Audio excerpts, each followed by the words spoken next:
නබිතුමාගේ ළමා කාලයේ සිදු වූ සිදුවීම් කීපයක් අපි බලමු. පපුව විවෘත කළ අවස්ථාව. අනස් රදියල්ලාහු අන්හු තුමාණන් මෙම සිදුවීම විස්තර කරයි.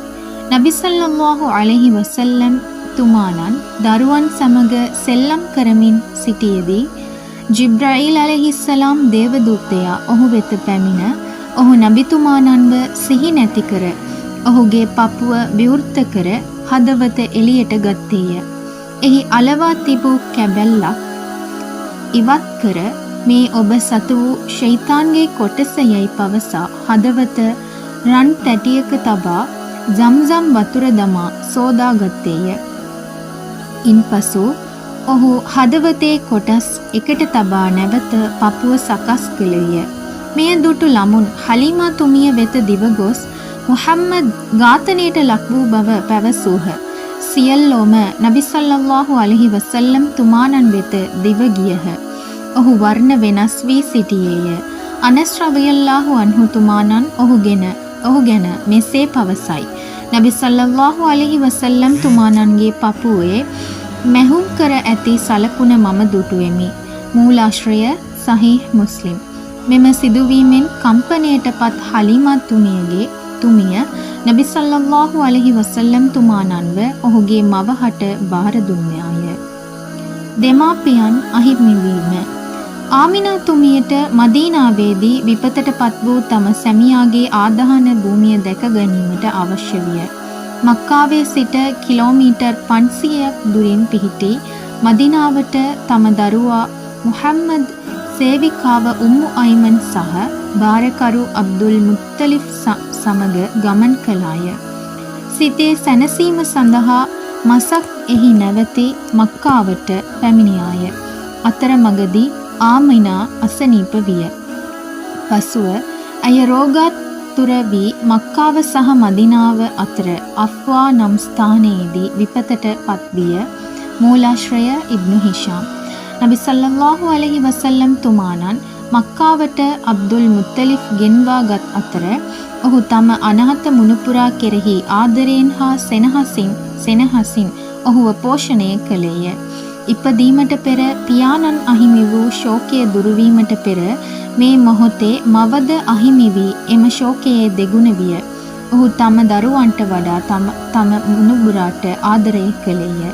ඔහුව තනි නොකර සෑම අවස්ථාවකදීම ඔහු සමග රඳවාගෙන ඔහුගේ සියලු දරුවන්ට වඩා ඔහුට මුල් තැන දුන්නේය. නබිතුමාට වයස අවුරුදු 8යි මාස 2යි දින 10ක් වන විට සීයා අබ්දුල් මුත්තලිෆ් මක්කාවේදී විපතට පත්විය.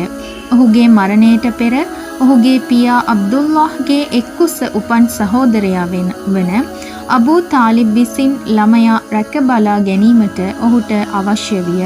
මූලාශ්‍රය ඉබ්නු හිෂාම්. තම සහෝදරයාගේ පුතා රැක බලා ගැනීමේ වගකීම අබූ තාලිබ් ඉතා හොඳින් ඉටු කළේය. ඔහුව තම දරුවන්ගෙන් කෙනෙකු බවට පත් කළේය.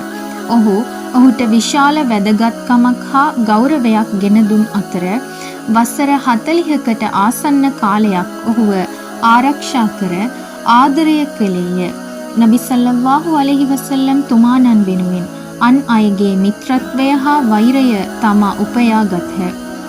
උතුම් නබිතුමාණන් වෙනුවෙන් වර්ෂාව ඇද හැලීම. ජල්හුමා ඉබ්නු උර්ෆුතා පවසයි. දරුණු සාගතයකදී මා මක්කාවට ගියමි. ඇල දොළ ගම් වියලි ඇත. දරුවන් මැලවී සිටින බව පවසා පැමිණි වැස්ස සඳහා යාඥා කරන බවත් කුරේෂිවරු අබූ තාලිබ්ට පැවසූහ.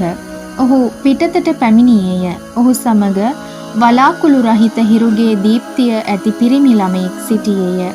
තවද බොහෝ පිරිමි ළමයින් අබූ තාලිබ් වටා සිටියහ. අබූ තාලිබ් පිරිමි ළමයා ඔසවා ඔහුගේ පිට මත තබා යාඥා කළේය. පිරිමි ළමයා අබූ තාලිබ්ගේ උරහිස තද කර අල්ලා ගත්තේය. වලාකුළු නැති අහසේ වලාකුළු එහෙන් මෙහෙන් එකතු වුණා. අධික වර්ෂාව හේතුවෙන් අලදොල ගම් වතුරින් පිරී ගියේය. මක්කම නගරය හා එහි වටපිටාව හරිත පැහැයක් ගනී. මෙය පෙන්වා දීමට අබූ තාලිබ් පැවසීය. පැවිදි බහීරා.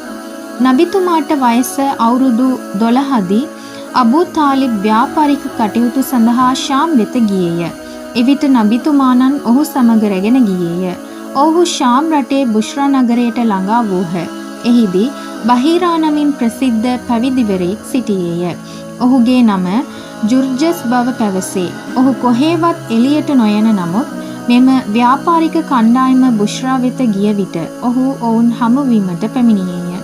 ව්‍යාපාරික පිරිස වෙන් කරමින් පැමිණ තරුණ නබිතුමාගේ අත අල්ලාගෙන මෙන්න ලෝකනායකයා, මෙන්න ලෝකයේ දෙවියන්ගේ දූතයා, අල්ලාහ් ඔහුව ලෝකයට දායාදයක් ලෙස එවන බව ඔහු පැවසීය.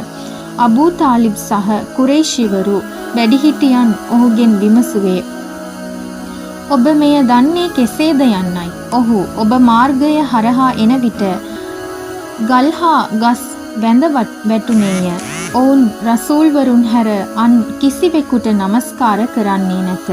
ඔහුගේ උරහිසට යටින් ඇති ඇපල් ගෙඩියක් මෙන් අවසාන දූතයාගේ සලකුණෙන් මම ඔහුව හඳුනමි. එය අපගේ ධර්ම ග්‍රන්ථවල සඳහන් වන බව ඔහු පැවසීය. ඉන්පසු ඔහු ඔවුන්ට සංග්‍රහ කළේය.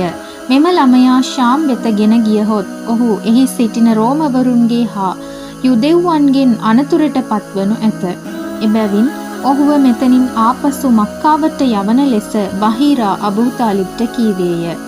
ඒ අනුව අබූ තාලිබ් තරුණයන් කිහිප දෙනෙකු සමග නබිතුමාණන් මක්කාවට යවුවේය. මූලාශ්‍ර සුනනුත් තිර්මිදි, තබරි, අබී ෂයිබා, ඉබ්නු හිෂාම්, බයිහකි.